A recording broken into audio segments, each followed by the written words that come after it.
This cat looks small, but it's built for survival. This is the Pallas's cat. It lives on the high plateaus of Central Asia, where temperatures drop far below freezing.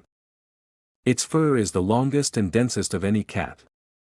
Its round body traps heat. Short legs keep it low to the ground, safe from wind and predators. Unlike most cats, it doesn't chase. It waits. Perfectly still.